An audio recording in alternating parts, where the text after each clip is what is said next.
warahmatullahi wabarakatuh. Assalamualaikum warahmatullahi wabarakatuh. Assalamualaikum warahmatullahi wabarakatuh. Assalamualaikum warahmatullahi wabarakatuh. Perkenalkan, nama saya Siti Hawa Ainul Fuzalifah dan saya absen 28.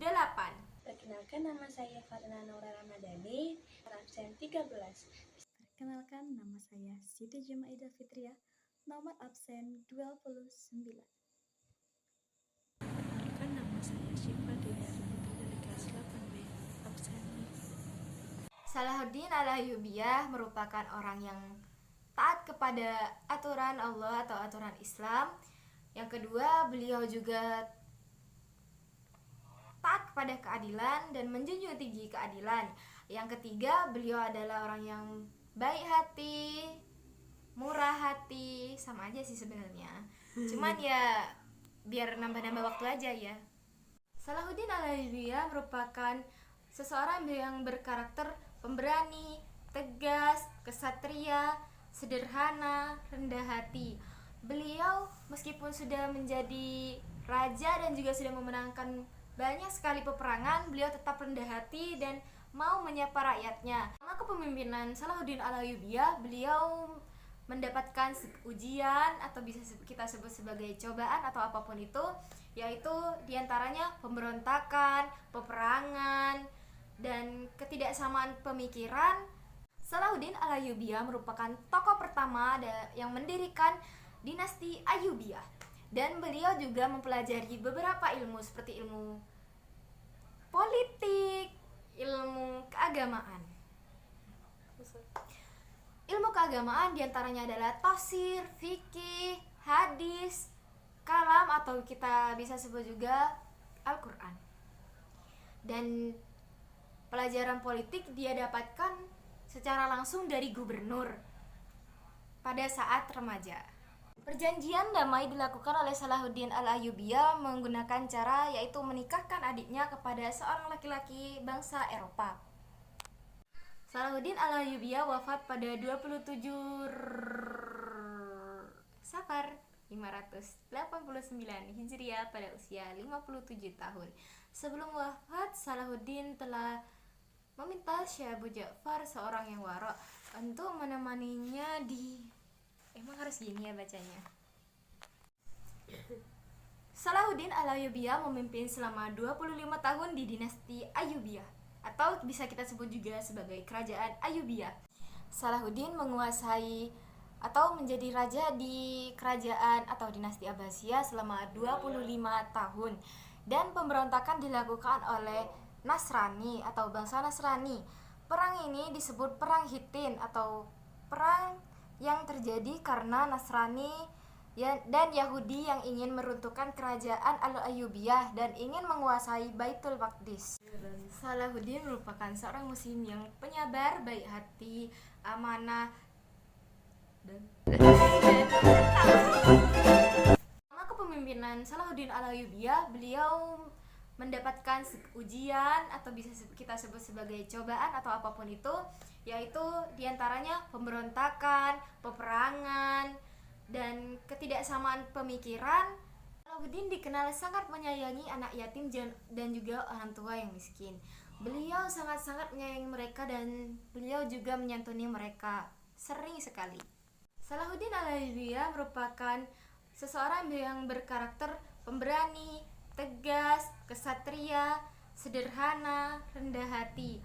Beliau meskipun sudah menjadi raja dan juga sudah memenangkan banyak sekali peperangan, beliau tetap rendah hati dan mau menyapa rakyatnya. Dan beliau juga menyempatkan waktu 2 minggu 1 kali. Salahuddin merupakan seseorang Islam atau Muslim yang taat kepada Allah Subhanahu wa Ta'ala, dan beliau juga merupakan seseorang yang murah hati. Salahuddin Al-Ayyubiyah juga menyempatkan waktunya kepada rakyatnya selama 1 minggu 2 kali untuk mendapatkan atau mendengarkan pendapat-pendapat dari rakyatnya.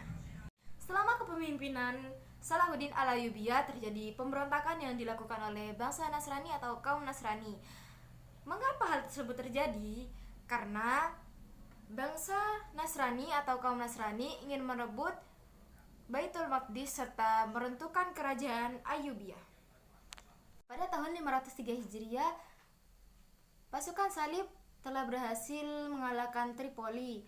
Mereka membakar perpustakaan, rumah-rumahan, dan wilayah-wilayah di sana. Peristiwa ini dikenal juga sebagai pertempuran Tanduk Hittin, diambil dari nama sebuah gunung berapi yang telah mati di dekatnya. Pasukan kaum muslim di bawah pimpinan Salahuddin melawan atau membunuh sebagian besar tentara salib, menghilangkan kemampuan mereka untuk berperang. Sebagai dampak langsung dari pertempuran ini, pasukan kaum Islam sekali lagi menjadi kekuatan militer yang unggul di Tanah Suci, dengan menaklukkan kembali Yerusalem dan beberapa kota lain yang sebelumnya dikuasai tentara salib. Kekalahan kaum Kristen ini memicu terjadinya Perang Salib ketiga yang dimulai 2 tahun setelah Perang Hittin. Perang Hittin berlangsung pada tanggal 4 Juli 1187 antara kerajaan Yerusalem para tentara salib berkekuatan Sultan Salahuddin Ayyubi di barat dikenal dengan nama Salahuddin dari dinasti Ayyubiyah Kurdi. Peristiwa ini dikenal juga sebagai Perang Tanduk Hittin, diambil dari nama sebuah gunung berapi yang telah mati di dekatnya.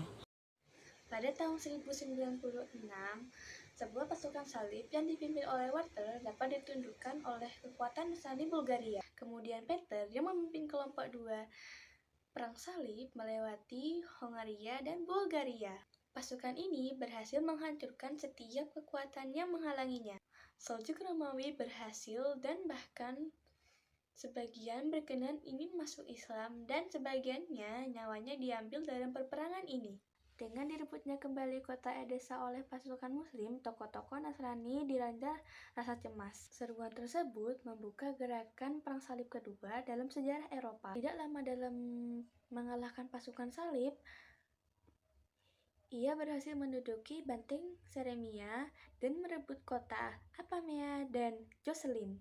Jatuhnya Yerusalem dalam kekuasaan Salahuddin menimbulkan keprihatinan yang besar di kalangan tokoh-tokoh Nasrani. Seluruh penguasa negeri Nasrani di Eropa berusaha menggerakkan pasukan salib. Salahuddin langsung menyusun strategi untuk berlangsungnya Perang Salib. 2 tahun setelah kematian Salahuddin, berkorbanlah Perang Salib kelima atas seruan Paus Celestin. Namun, sebuah perundingan yang menghasilkan kesepakatan pada tahun 1198 bahwasannya peperangan ini harus dihentikan selama 3 tahun. Secara tegas berkorbanlah Perang Salib kelima setelah menyusunnya kekuatan militer. Raja Richard di Inggris menolak untuk bergabung dalam Perang Salib ini. Sedangkan mayoritas Eropa menyambut gembira dalam seruan perang tersebut. Pasukan muslim sama sekali tidak mengalami kerugian karena tidak terlibat dalam peperangan ini. Pasukan salib yang mayoritasnya berasal dari Jerman berlayar di Syria.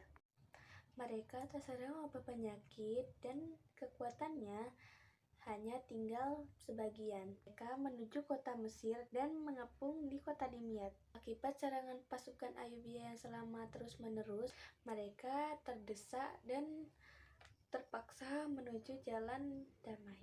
Dengan syarat, pasukan salib harus segera meninggalkan kota Dimyat. Untuk mengatasi konflik politik internal, Sultan Al-Kamil dinasti Ayyubiyah mengadakan perundingan dengan Raja Jerman. Dia bersedia membantunya untuk menghadapi musuh-musuh dari Bani Ayyub sendiri. Setelah itu berhasil direbut kembali oleh As-Salih Najmuddin Al-Ayyubi dan bantuan pasukan Turki Khawarizmi yang berhasil melarikan diri dari kekuasaan Genghis Khan. Dengan direbutnya kota Yerusalem oleh As-Salih Najmuddin Al-Ayyubi, pasukan salib kembali menyusun penyerangan terhadap wilayah Islam.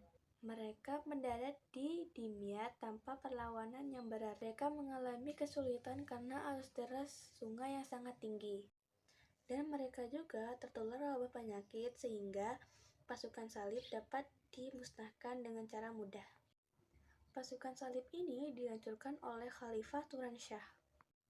Setelah Perang Salib ke-8, pasukan salib berkali-kali datang ke kota Dimyat untuk membalas kekalahannya.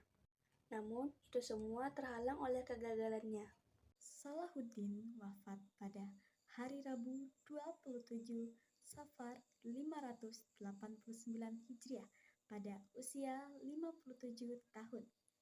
Sebelum wafat, Salahuddin telah jatuh sakit selama 12 hari sehingga tubuhnya menjadi sangat lemah. Di waktu sakit itu, beliau telah meminta Syekh Abu Ja'far, seorang wara, untuk menemaninya di istana. Syekh Abu Ja'far diminta oleh Salahuddin untuk membacakan Al-Quran dan syahadat ketika Salahuddin sedang mengalami sakaratul maut. Sebelum Salahuddin wafat, selama 3 hari, Syekh Abu Ja'far telah duduk di sampingnya untuk membacakan Al-Quran. Hal itu dikarenakan selama 3 hari itu, Salahuddin sudah tidak mampu beraktivitas lagi. Tubuhnya telah lemah dan sering mengalami pingsan. Ketika itu, Syekh Abu Ja'far membacakan surah Al-Hasyr ayat 22 yang artinya, "Dialah Allah, tiada Tuhan selain Dia, mengetahui yang gaib dan yang nyata. Dialah Maha Pengasih, Maha Penyayang." Salahuddin membuka matanya sambil tersenyum dan dengan nada yang gembira, beliau berkata, "Memang benar." Selepas beliau mengucapkan kata-kata itu, maka ruhnya pun kembali ke rahmatullah. Kejadian ini berlangsung pada saat sebelum subuh tanggal 27 Safar